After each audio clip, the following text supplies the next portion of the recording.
Hello everyone. Today this is our seventh session of C programming language. In our previous session, we learned about constant variables and keywords.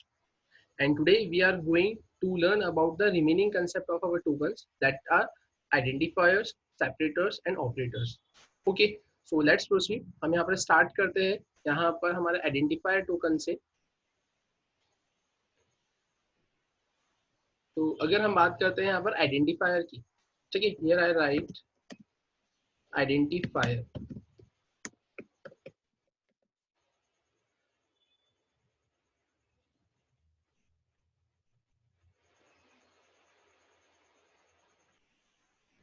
ठीक है, if we talk about identifier that what is identifier. अगर हम बात करते हैं यहाँ पर कि आइडेंटिफायर क्या होता है, तो आइडेंटिफायर मतलब नाम से ही समझ में आ रहा है किसी स्पेसिफिक चीज को आइडेंटिफाई करने के लिए यूज करने वाला वर्ड. ठीक है, अगर हम बात करें यहाँ पर, मैं एक रियल लाइफ एग्जांपल से आपको एक्सप्लेन करता हूँ कि एक रूम है और उस रूम में बहुत सारा लगेज रखा हुआ है. ठीक है, अब यहाँ पर जो बहुत सारे लगेज रखे हुए हैं, अब इन लगेज में मुझे अपना लगेज आइडेंटिफाई करना है. अब मे भी ये पॉसिबल है कि यार यहाँ पर जो लगेज रखा हुआ है उसमें बहुत सारे जो बैग्स है वो सेम साइज के हो सकते हैं, सेम कलर के हो सकते हैं, सेम कंपनी के हो सकते हैं. अब अगर मुझे इतने सारे बैग्स में से अपना बैग अगर आइडेंटिफाई करना है तो मैं उसके ऊपर कुछ आइडेंटिफिकेशन मार्क कर दूंगा. अब अगर मैं बात करता हूँ कि आइडेंटिफिकेशन मार्क मतलब, तो ये आइडेंटिफिकेशन मार्क मतलब आप सिंपली ऐसा बोल सकते हैं कि लाइक मैंने उसके ऊपर स्टिकर प्लेस कर दिया. वो स्टिकर छोटा हो सकता है, वो स्टिकर बड़ा हो सकता है. ठीक है, या फिर मैं ऐसा बोल सकता हूँ मैंने उसके ऊपर कुछ कीचेन प्लेस कर दिया, मैंने कीचेन लगा दिया है, वो कीचेन छोटा हो सकता है, वो कीचेन बड़ा हो सकता है.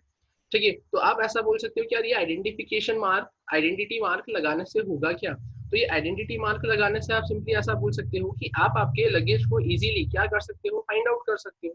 इन द सेम वे अगर हम बात करते हैं यहाँ पर प्रोग्रामिंग के केस में, तो प्रोग्रामिंग में भी आप यहाँ पर आपके कांस्टेंट हो गए, आपके वेरिएबल्स हो गए, आपके फंक्शंस हो गए, इन सारी चीजों पर क्या मार्क करते हुए एक आइडेंटिफिकेशन मार्क. और ये आइडेंटिफिकेशन मार्क कैसा होता है, बाय नेम, जिसको देखकर आप इजीली क्या कर सकते हो, आइडेंटिफाई कर सकते हो कि ये स्पेसिफिक जो आपने नेम यहाँ पर लिखा हुआ है वो क्या रिप्रेजेंट कर रहा है.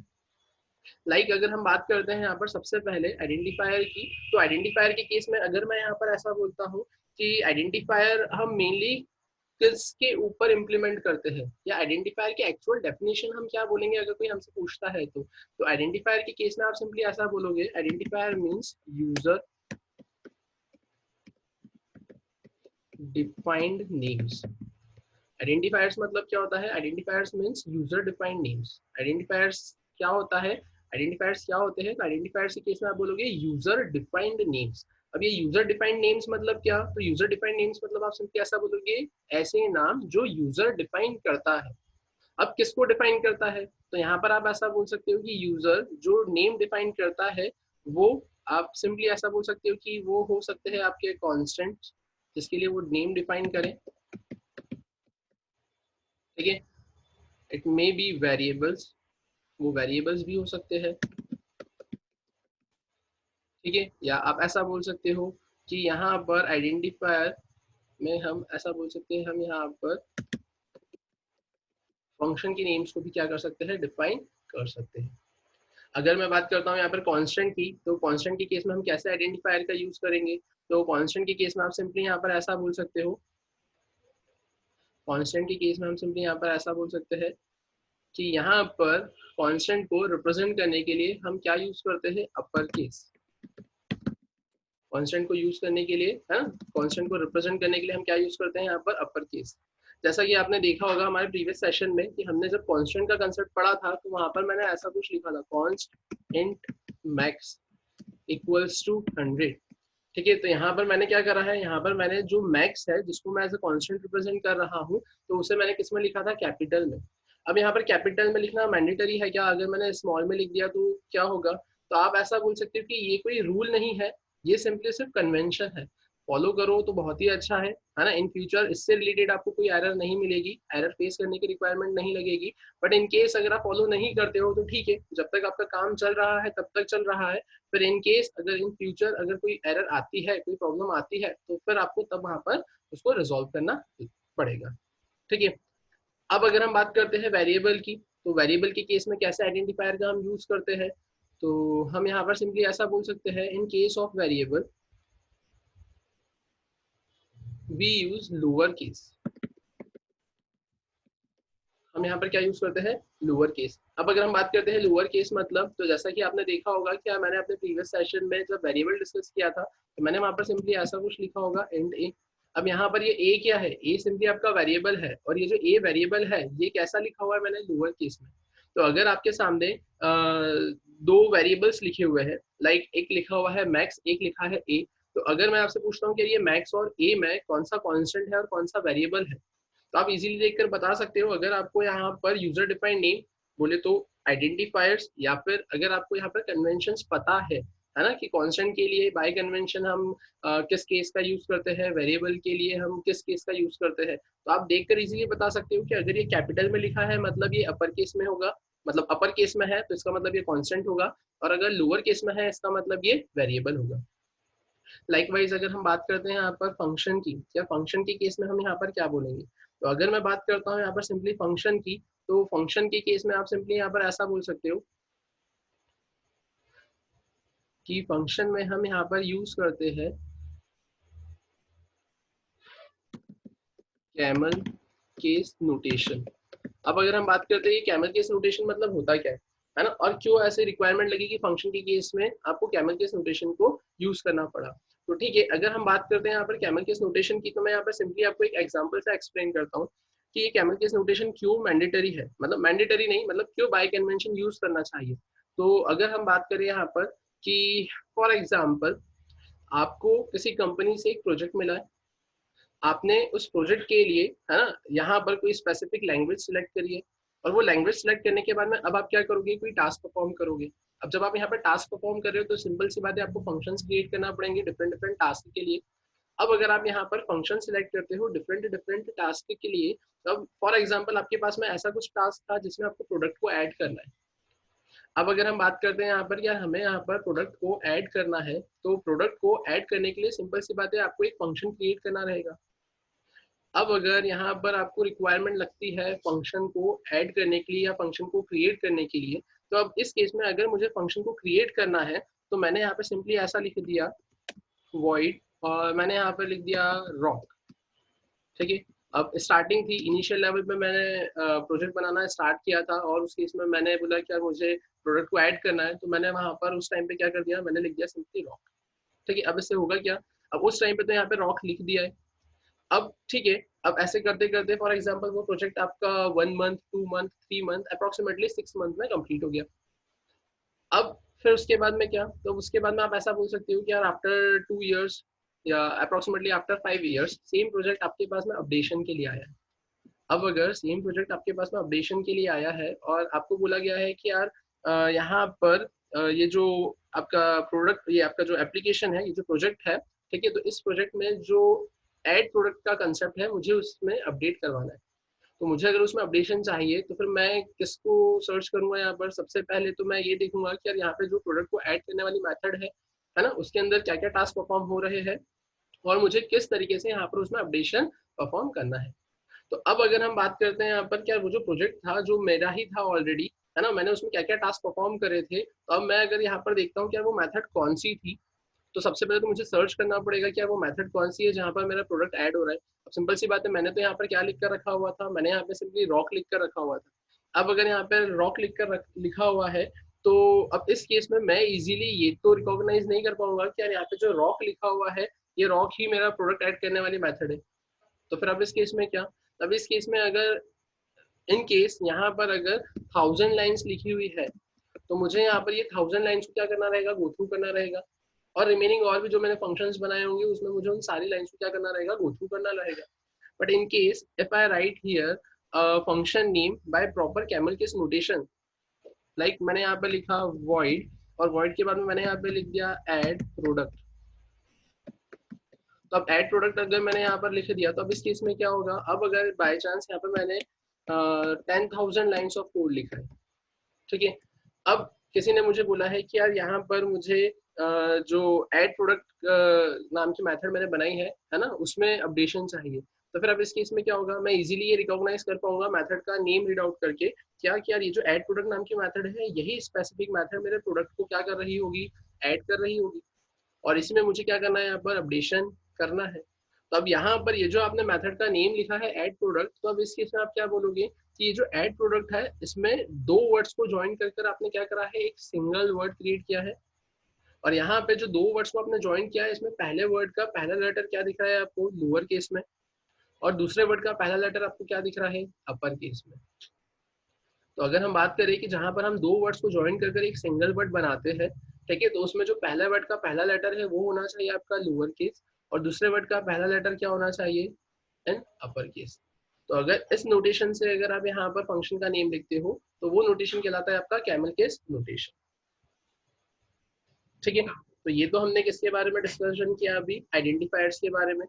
अब अगर हम बात करते हैं इसके अलावा फिर क्या आता है आपके पास में टोकन के कंसेप्ट में, तो आइडेंटिफायर्स के बाद में आपके पास में जो नेक्स्ट कंसेप्ट था, वो कंसेप्ट सिंपली आपका था सेपरेटर्स का। ठीक है, कि अगर हम बात करते हैं यहाँ पर सेपरेटर्स मतलब क्या होते हैं, तो देखते हैं हम यहाँ पर, अगर हम बात करें यहाँ पर सेपरेटर्स की, तो here I right fifth point separator. ठीक, मैंने यहाँ पर क्या लिखा, सेपरेटर। ठीक है, अब अगर हम बात करते हैं यहाँ पर, ये मैंने लिखा सेपरेटर। अब यहाँ पर सेपरेटर मतलब होता क्या है, as the name itself indicates, है ना, ये चीजों को सेपरेट करता होगा। अब कैसे सेपरेट करेगा यहाँ पर, तो आप सिंपली ऐसा बोल सकते हो, सेपरेट करने के लिए भी यहाँ पर डिफरेंट डिफरेंट वे है। अगर हम उसमें से कॉमन वे देखें कि यार कैसे मैं यहाँ पर चीजों को सेपरेट करूंगा, तो लेट्स प्रोसीड, देखते हैं हम यहाँ पर। तो सबसे पहले अगर मैंने बोला कि यार मुझे सेपरेट करना है चीजों को, तो यहाँ पर मैं किसके थ्रू सेपरेट करूंगा, है ना। तो यहाँ पर सबसे पहले आपके पास में आता है कॉमा। ठीक है, फिर उसके बाद में आपने यहाँ पर क्या प्लेस किया, आपने यहाँ पर प्लेस किया सेमी कॉलन। फिर उसके बाद में आपने यहाँ पर प्लेस किया है पैरेंथेसिस। फिर उसके बाद में आपने यहाँ पे प्लेस किया है कर्ली ब्रेसेस। फिर आपने यहाँ पे प्लेस किया है आपका स्क्वायर ब्रैकेट। ठीक है, यहाँ पर आपने कुछ इस टाइप से लिखा है। अब अगर हम बात करते हैं ये क्या है, तो ये आपके सिंपली सेपरेटर्स है। सेपरेटर्स मतलब चीजों को क्या करते हैं, ये सेपरेट करते हैं। अब कैसे सेपरेट करेंगे, तो हम इसका एग्जांपल देखते हैं यहाँ पर, कि if I talk about variable that, मैंने यहाँ पर बोला कि मैंने लिखा इंट ए कॉमा बी। अब अगर मैंने यहाँ पर a कॉमा बी लिखा है, तब इस केस में यहाँ पर क्या दिख रहा है आपको, यहाँ पर आपका वेरिएबल है b, यहाँ पर वेरिएबल है आपका a, और ये जो दोनों वेरिएबल देके रखे हुए हैं, ये दोनों वेरिएबल किससे सेपरेट हो रहे हैं, यहाँ पर आपके कॉमा से। तो इसलिए आप ऐसा बोल सकते हो कि यार यहाँ पर आपका क्या यूज हुआ है, कॉमा ऑपरेटर हुआ है, कॉमा सेपरेटर हुआ है, दो वेरिएबल्स को सेपरेट करने के लिए। ठीक है, हम बोल सकते हैं ऐसा। तो आप सिंपली ऐसा बोलोगे कि यहाँ पर आपने किसका यूज किया है, सबसे पहले आपने यूज किया है यहाँ पर कॉमा सेपरेटर का, है ना, दो वेरिएबल्स को सेपरेट करने के लिए। फिर अगर हम यहाँ पर बात करते हैं कि अगर मैंने इन केस ऐसा कुछ लिखा है यहाँ पर इंट ए, ठीक है, और या फिर अगर हम बात करते हैं, हमने ऐसा कुछ लिखा था प्रिंट एफ, और प्रिंट एफ के बाद में मैंने सिंपली यहाँ पर लिखा हेलो, और इसके बाद में मैंने यहाँ पर फिर से लिखा प्रिंट एफ, और मैंने यहाँ पर लिखा है वेलकम, राइट। तो अब अगर हम बात करते हैं, यहाँ पर मैंने ऐसा कुछ लिखा है, तो अब इस केस में यहाँ पर हो क्या रहा है, तो अब जैसा कि आपको यहाँ पर दिख रहा है कि आपने हेलो भी लिखा हुआ है प्रिंट एफ में, आपने वेलकम भी लिखा हुआ है प्रिंट एफ में। अगर इन केस में इसे ऐसा लिख देता हूँ, तो क्या कोई प्रॉब्लम है क्या, मैंने अगर यहाँ पर एक ही लाइन में ऐसे लिख दिया तो कोई प्रॉब्लम है क्या। अगर आप यहाँ पर सेमी कॉलन नहीं लगाते हैं और फिर ऐसा लिखते हैं, तो बिल्कुल ये प्रॉब्लम है। But if I write here, या if I place semicolon here, then in that case, है ना, यहाँ पर ये सेमी कॉलन आपके दो स्टेटमेंट्स को सेपरेट करने का काम कर रहा है। और अगर यहाँ पर ये सेमी कॉलन लगाया है, तो उस केस में आप यहाँ पर दोनों प्रिंट एफ सेम लाइन में लिख सकते हो, क्योंकि यहाँ पर ये जो सेमी कॉलन है वो कैसा वर्क कर रहा है, एज अ सेपरेटर की तरह। यहाँ सेमी कॉलन कैसे वर्क कर रहा है, एज अ सेपरेटर की तरह। ठीक है, इसमें भी कोई प्रॉब्लम नहीं है मुझे। अब अगर हम बात करते हैं क्या इसके अलावा, तो अब इसके अलावा जैसा कि आपको यहाँ पर दिख रहा है पैरेंथेसिस। ठीक है, तो अगर मैं बात करता हूँ यहाँ पे पैरेंथेसिस कैसे क्या वर्क करता है, तो for example if I write here, मैंने यहाँ पर सिंपली ऐसा लिखा कि a प्लस बी, मैंने यहाँ पे सिंपली लिख दिया a प्लस बी प्लस, मैंने लिखा यहाँ पर मल्टीप्लाई सी, मैंने यहाँ पर ऐसा कुछ लिखा। If I write here a plus B multiply by C, ठीक है। अब अगर हम ऐसा कुछ लिखते हैं तब इस केस में यहाँ पर क्या हो रहा है, अब यहाँ पर अगर मैं बात करता हूँ तो सबसे पहले केस में सबसे पहले केस में क्या हो रहा है, ए प्लस बी पहले एडिशन होगा, उसके बाद में यहाँ पर मल्टीप्लीकेशन होगा सी से। लेकिन इस केस में क्या होगा, ए प्लस बी मल्टीप्लाई बाय सी, पहले मल्टीप्लीकेशन होगा बी और सी का, उसके बाद में यहाँ पर क्या होगा, आपका एडिशन का टास्क परफॉर्म होगा। ठीक है, मैंने यहाँ पर ऐसा कुछ बोला है। तो अब अगर अपन बात करते हैं कि दोनों का रिजल्ट सेम मिलेगा क्या, नहीं, यहाँ पर दोनों का रिजल्ट अलग मिलेगा। और दोनों का रिजल्ट अलग मिलने का रीजन क्या है कि आपने यहाँ पर जो आपकी एंटिटीज है ए बी और सी, उनको क्या करके रखा हुआ है, सेपरेट करके रखा है। कि पहले केस में यहाँ पर ए और बी ऐड होंगे और दूसरे केस में बी और सी पहले मल्टीप्लाई होंगे, देन यहाँ पर ए के साथ में ऐड होंगे। तो फिर इस केस में आप यहाँ सिंपली ऐसा बोल सकते हो कि यहाँ पर अगर आपको आपकी एंटिटीज को सेपरेट करना है तो आप किसका यूज कर रहे हो, यहाँ पर आप आपके पैरेंथेसिस का यूज कर रहे हो। ठीक है, ये भी हमने एक एग्जांपल देख लिया। फिर अब इसके अलावा, जैसा कि आपकी स्क्रीन पर दिख रहा है यहाँ पर कर्ली ब्रेसेस, ठीक है। तो अब ये कर्ली ब्रेसेस कहाँ यूज होते हैं, तो लाइकवाइज आपने एक एग्जांपल देखा सबसे पहले प्रोग्रामिंग में, जिसमें हमने हेलो वर्ल्ड प्रिंट करवाया था। तो वहां पर आप क्या लिख रहे थे, कुछ इस टाइप से लिख रहे थे, लाइक वॉइड मेन। अब अगर अपन बात करते हैं वॉइड मेन के केस में, क्या आपने यहाँ वॉइड मेन लिखने के बाद में curly braces open curly braces close किए थे, और इन केस अगर मैं यहाँ लिख देता हूँ स्टेटमेंट, तो यहाँ पर आ गया है मेरे पास में स्टेटमेंट 1, और मैंने यहाँ लिख दिया है स्टेटमेंट 2। ठीक है, ऐसे एन नंबर ऑफ मेरे पास में यहाँ पर स्टेटमेंट्स हो सकते हैं। अब फिर अगर मैं यहाँ पर ऐसा कुछ लिख देता हूँ वॉइड, और मैंने यहाँ पर सिंपली एक और मेथड क्रिएट कर दी है शो नाम से, और मैंने इसके अंदर यहाँ पर आकर लिख दिया है स्टेटमेंट 1। तब इस केस में यहाँ पर क्या हो रहा है, इस केस में मैं सिंपली ऐसा बोल सकता हूँ ना कि यहाँ पर ये जो आपके कर्ली ब्रेसेस है ना, यहाँ पर आपके जो कर्ली ब्रेसेस है, ये कर्ली ब्रेसेस क्या कर रहे हैं, आपके यहाँ पर फंक्शन को, या फिर आप सिंपली ऐसा बोलोगे आपके ब्लॉक्स को सेपरेट करने में हेल्प कर रहे हैं। तो इससे क्या होगा यहाँ पर, इससे यहाँ पर आपका जो ब्लॉक है ना, मेन ब्लॉक, आपका शो ब्लॉक है ना, आपका जो फंक्शन है मेन फंक्शन, आपका जो शो फंक्शन है, ये क्या हो जाएगा, यहाँ पर सेपरेट हो जाएगा। ठीक है, लाइकवाइज अगर हम बात करते हैं हमारा last separator that is square bracket. तब ये स्क्वायर ब्रैकेट हम कहाँ यूज करते हैं, कैसे यूज करते हैं, तो ये स्क्वायर ब्रैकेट का कंसेप्ट आपका फर्दर लेक्चर्स में आएगा, जहां पर आप देखोगे कि अगर आपको आपके किसी स्पेसिफिक डेटा टाइप की अगर साइज डिफाइन करना है, तो उस केस में आप यहाँ पर क्या करते हो, ये स्क्वायर ब्रैकेट्स का यूज करते हो। अगर हम बात करें यहाँ पर कि अगर मुझे यहाँ पर साइज डिफाइन करना है किसी स्पेसिफिक डेटा टाइप की, लाइक मैंने ऐसा बोला कि मेरे पास में एक एरे है और मुझे यहाँ पर उस स्पेसिफिक एरे की साइज डिफाइन करना है ना, तो अब मैं कैसे क्या साइज डिफाइन करूंगा, तो मैं यहाँ पर सिंपली ऐसा लिख दूंगा 5। तो ये 5 सिंपली क्या रिप्रेजेंट करेगा, साइज। हम ऐसा भी बोल सकते हैं यहाँ पर कि वही एरे में अगर मुझे रो और कॉलम को डिफाइन करना है, तो मैं सिंपली यहाँ पर ऐसा कुछ मेंशन कर दूंगा, ये रिप्रेजेंट करेगा मेरे नंबर ऑफ रोज, मैंने यहाँ पर सिंपली मेंशन कर दिया 3, और यहाँ मैंने मेंशन कर दिया 5, ये रिप्रेजेंट करेगा मेरे नंबर ऑफ कॉलम्स। तो इस तरीके से आप यहाँ पर बोल सकते हो कि आप यहाँ पर आपके प्रोग्रामिंग में सेपरेटर्स का यूज कर सकते हो। ठीक है, अब ये तो हमने क्या देखा है यहाँ पर सेपरेटर का टॉपिक। अब अगर हम बात करें कि क्या हमारे टोकन्स बस इतने ही थे, क्या नहीं, हमारे पास में एक और टोकन रिमेनिंग है, और वो टोकन है हमारा द टोकन ऑफ ऑपरेटर, है ना, हमारे पास में एक और टोकन है, और वो टोकन क्या है, हमारा ऑपरेटर। तो ठीक है, हम अब गो थ्रू करते हैं हमारे ऑपरेटर को, क्या ऑपरेटर मतलब एक्चुअल में होता क्या है ना, ऑपरेटर करता क्या है, और टाइप्स ऑफ ऑपरेटर्स क्या होते हैं। ठीक है, तो देखते हैं हम यहाँ पर अब ऑपरेटर का कंसेप्ट।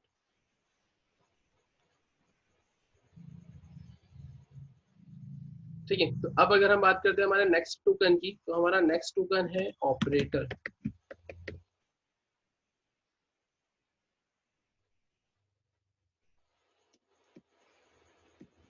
ठीक है, अब अगर हम बात करें यहाँ पर ऑपरेटर मतलब होता क्या है, तो जैसा कि मैं आपके सामने यहाँ पर डेफिनेशन लिख रहा हूँ।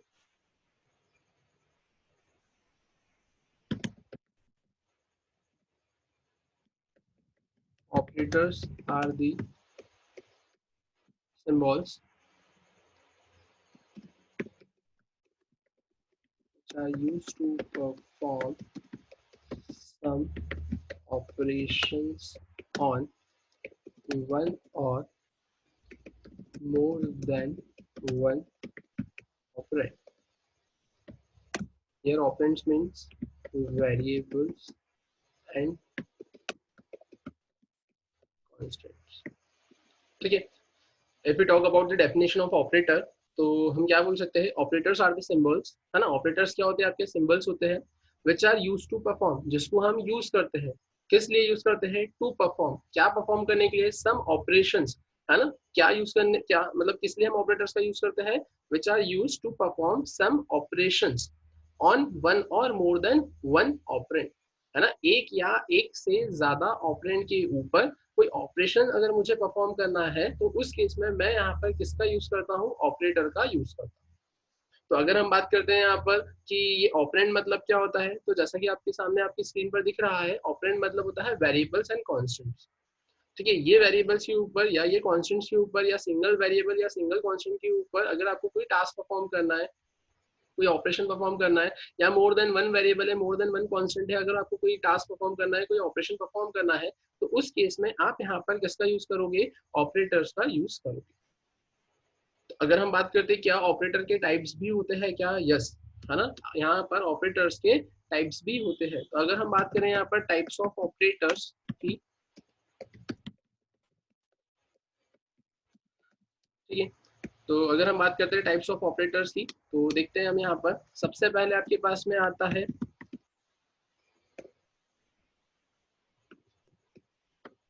असाइनमेंट ऑपरेटर, फिर सेकंड आता है आपके पास में अरिथमेटिक ऑपरेटर, फिर नेक्स्ट ऑपरेटर आता है आपके पास में शॉर्ट हैंड ऑपरेटर। ठीक है, शॉर्ट हैंड ऑपरेटर को ही आप और क्या बोल सकते हो, तो शॉर्ट हैंड ऑपरेटर को ही आप बोल सकते हो आपका arithmetic assignment operator, arithmetic assignment operator. फिर अगर हम बात करें इसके अलावा, तो इसके अलावा फिर आता है आपके पास में रिलेशनल ऑपरेटर। फिर इसके बाद में अगर हम बात करें तो इसके बाद में आता है आपके पास में इंक्रीमेंट इंक्रीमेंट ऑपरेटर। फिर नेक्स्ट ऑपरेटर की हम बात करते हैं तो हमारे पास में आता है कंडीशनल ऑपरेटर। कंडीशनल ऑपरेटर को ही हम और क्या बोल सकते हैं, तो कंडीशनल ऑपरेटर को हम टर्नरी ऑपरेटर भी बोल सकते हैं। ठीक है, फिर अगर हम बात करें इसके अलावा, तो अब इसके अलावा फिर आपके पास में आता है लॉजिकल ऑपरेटर। लॉजिकल ऑपरेटर के बाद में आता है आपके पास में बिटवाइज ऑपरेटर, और फाइनली आपके पास में लास्ट ऑपरेटर आता है दैट इज स्पेशल ऑपरेटर। ठीक है, तो अगर हम बात करते हैं यहाँ पर ऑपरेटर्स की, तो यहाँ पर ये जो मैंने लिखा है ये आपके सिंपली टाइप्स है किसके, आपके ऑपरेटर्स के, जिसमें सबसे पहले देकर रखा है आपका assignment operator, second one is arithmetic operator, third one is short hand operator, है ना, which is also termed as arithmetic assignment operator, fourth one is relational operator, fifth one is increment decrement operator, sixth one is conditional operator, है ना, which is also termed as, या which is also called as ternary operator, seventh is logical operator, eighth is bitwise operator, and ninth one is special operator। अब अगर हम यहाँ पर discuss करते हैं one by one in operators को, तो देखते हैं हम यहाँ पर सबसे पहले हमारे पास में क्या देकर रखा है, हमें असाइनमेंट ऑपरेटर। यार ये असाइनमेंट ऑपरेटर होता क्या है, ठीक है, तो लेट्स प्रोसीड, है ना। हम डिस्कस करते हैं यहाँ पर हमारा असाइनमेंट ऑपरेटर्स फर्स्ट। तो अगर हम बात करते हैं यहाँ पर सबसे पहले हमारे असाइनमेंट ऑपरेटर की,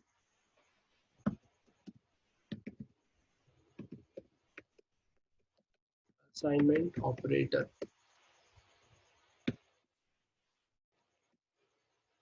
ठीक है, as the name itself indicates, है ना, यहाँ पर नेम क्या इंडिकेट कर रहा है, असाइनमेंट ऑपरेटर। असाइनमेंट ऑपरेटर मतलब यहाँ पर आपकी कोई वैल्यू असाइन हो रही होगी, ठीक है, या फिर आप सिंपली ऐसा बोलोगे कि ये ऑपरेटर हेल्प करेगा आपकी वैल्यू को असाइन करने में, तो आप क्या बोल सकते हैं यहाँ पर, असाइनमेंट ऑपरेटर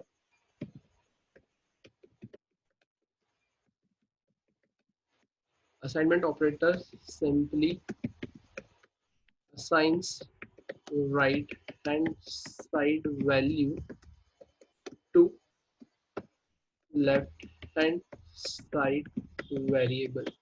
असाइनमेंट ऑपरेटर क्या करता है? Assignment operator simply assigns right hand side value to left hand side variable, है ना। असाइनमेंट ऑपरेटर क्या करेगा? असाइन करेगा सिंपली आपके राइट हैंड साइड की वैल्यू को लेफ्ट हैंड साइड के वेरिएबल में।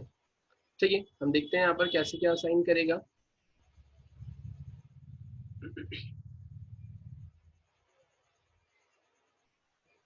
ठीक है, हमने क्या बोला? असाइनमेंट ऑपरेटर असाइंस, है ना। Assignment operator simply assigns right hand side value to left hand side operator. तो अब अगर हम बात करते हैं यहाँ पर कि ये कैसे क्या वैल्यू असाइन करेगा, तो देखते हैं हम यहाँ पर। मैंने यहाँ पर एग्जाम्पल लिखा एंड a इक्वल्स टू 100। ठीक है, मैंने यहाँ पर सिंपली क्या लिखा है? मैंने यहाँ पर सिंपली लिखा, मैं फिर से लिखता हूँ यहाँ पर। मैंने यहाँ पर लिखा example and a equals to 100। ठीक है, अब अगर हम बात करते हैं यहाँ पर क्या हो रहा है, तब यहाँ पर आपने सबसे पहले लिखा है 100। अब ये 100 है क्या, है ना। अगर मैं बात करता हूँ यहाँ पर मैंने लिखा है 100, तो ये 100 है क्या? तो अगर आप बात करते हो ये 100 की, तो ये 100 है आपकी वैल्यू। ठीक है, फिर अगर हम बात करते हैं a कि अब ये a क्या है यहाँ पर, तो अगर हम बात करें यहाँ पर सिंपली हमारे a की, तो a के केस में मैं ऐसा बोल सकता हूँ वेरिएबल। ठीक है, अब अगर मैं बात करता हूँ यहाँ पर इक्वल्स टू की, तो अब इस इक्वल्स टू के केस में आप क्या बोलोगे यहाँ पर? तो मैं सिंपली यहाँ पर ऐसा बोल सकता हूँ, this is my assignment operator.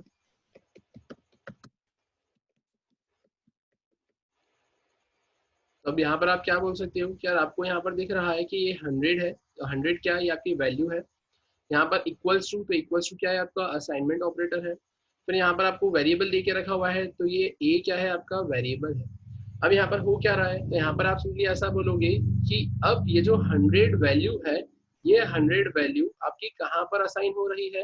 तो ये 100 वैल्यू आपकी a वेरिएबल में असाइन हो रही है। तो आप यहाँ पे डेफिनेशन क्या देख रहे हो? Assignment operator simply assigns right hand side value to left hand side variable. Right hand side की वैल्यू को assignment operator simply left hand side के वेरिएबल में असाइन करने का काम कर रहा है। ठीक है, अब यहाँ पर आपने क्या डिस्कस किया? यहाँ पर आपने सिंपली अभी सबसे फर्स्ट ऑपरेटर डिस्कस किया है, और वो जो फर्स्ट ऑपरेटर है वो ऑपरेटर है हमारा असाइनमेंट ऑपरेटर। ठीक है, तो इस तरीके से यहाँ पर आपके पास में रिमेनिंग ऑपरेटर्स है, और वो जो रिमेनिंग ऑपरेटर्स है वो ओवरऑल आपके पास में 9 टाइप्स के हैं, जिसमें से हमने यहाँ पर सबसे फर्स्ट असाइनमेंट ऑपरेटर डिस्कस कर लिया है। तो अगर हम बात करते हैं आज के हमारे सेशन में हमने क्या क्या टॉपिक्स कवर अप करे हैं, तो उसमें सबसे पहला टॉपिक हमने जो कवर अप किया था दैट इज आइडेंटिफायर। ठीक है, आइडेंटिफायर के बाद में हमने कवर अप किया है हमारा second topic that is the topic of separator. ठीक है, फिर सेपरेटर की अगर हम सेपरेटर के बाद में अगर हम बात करते हैं, तो फिर हमने यहाँ पर नेक्स्ट टॉपिक स्टार्ट किया था ऑपरेटर। हमने डिस्कस किया यहाँ पर ऑपरेटर होता क्या है, ऑपरेटर की डेफिनेशन हमने डिस्कस करी है यहाँ पर। ठीक है, फिर अगर हम इसके बाद में बात करते हैं कि यार ऑपरेटर के बाद में फिर हमने क्या देखा, तो ऑपरेटर के बाद में हमने टाइप्स ऑफ ऑपरेटर डिस्कस करे कि यार ऑपरेटर के टाइप्स कितने होते हैं। हमने देखा there are 9 types of operators, और ये 9 टाइप ऑफ ऑपरेटर्स में से सबसे पहले हमने आज यहाँ पर डिस्कस किया है हमारा असाइनमेंट ऑपरेटर। ठीक है, अब अगर हम बात करते हैं कि रिमेनिंग ऑपरेटर्स, क्या रिमेनिंग ऑपरेटर्स क्या है, एरिथमेटिक ऑपरेटर कैसे वर्क करता है, एरिथमेटिक ऑपरेटर में क्या क्या ऑपरेटर्स आते हैं, रिलेशनल ऑपरेटर क्या होता है, कंडीशनल ऑपरेटर क्या होता है, लॉजिकल ऑपरेटर क्या होता है ना, एक्सेट्रा एक्सेट्रा। तो ये सारे ऑपरेटर्स हम कवर अप करेंगे अब हमारे नेक्स्ट सेशन में। ठीक है,